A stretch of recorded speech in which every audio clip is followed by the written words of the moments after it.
Let me just also, I'm sorry, just one final question from me. Yeah, but let me just say one thing that I made that.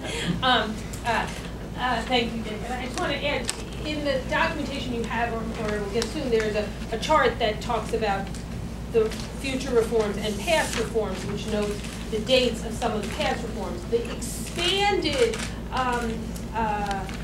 forms for member items, those that will help us get more information and do greater reviews, those were put in place and were mailed out to community organizations who were requesting funding last month.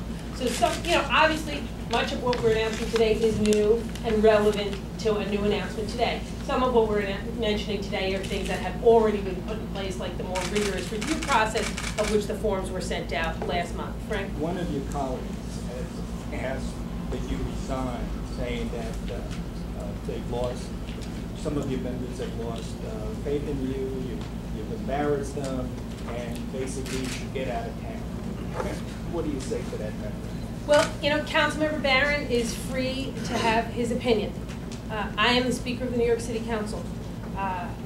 49 of my colleagues, Charles not being one of them, 49 of my colleagues voted for me to have this position. I am the Speaker of the New York City Council. I will continue to serve in that position. I will continue my commitment to reform, and I will continue my efforts to try to make this the best and most effective city council we've ever had in this city. I will not do that job perfectly. I have not done that job perfectly. But I will do that job as long as I have it to the best of my ability, with a commitment to serve New Yorkers. I'm sorry that Charles doesn't think I have that position, but I have that position, and I will remain in that position and continue to serve my colleagues and continue to serve New Yorkers. Yes, you haven't asked a question yet. Did you consult with the mayor when this became apparent to you when you learned about it last year immediately, or did it take some time? And have you consulted with the mayor personally about these reforms? We have been working with the Mayor's Office of Contracts about these reforms. We've been talking to his law department, to his staff, and to the Office of Management, budget, to the Deputy Mayor's Office, etc. I've not spoken to the Mayor personally about these reforms, but we've spoken to all of the relevant staff who have briefed the Mayor on it personally.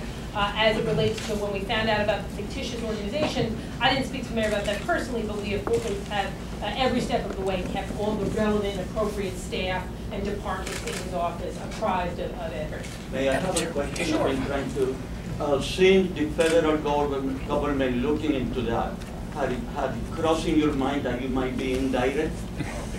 No. I am not a target of this investigation. And I have no fear of that. I am not, as I said last week, and that remains, I am not a target of this investigation. Yes.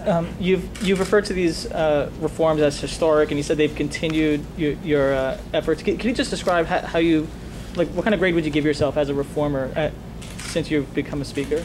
I'm not going to grade myself. Okay. I am somebody who takes this position seriously. I'm somebody who believes in reform. I'm somebody who has helped, working with my colleagues, with the support of the good government community, we have made important reforms. I have not done this job perfectly, and I will seek now to work even harder and do it even better than I've done it before. But I'm not going to grade myself in mid-test. Speaker Quinn, are you saying that the mayor's office was informed of these fictional accounts way back in October when you learned of them? Because he sounded awfully surprised by them when they came out this week. No. Let me be clear, and I can have the appropriate staff told you. At different points in the process, when we felt different city entities needed to be made aware, we made them aware. Okay. Thank you. Thanks, everybody.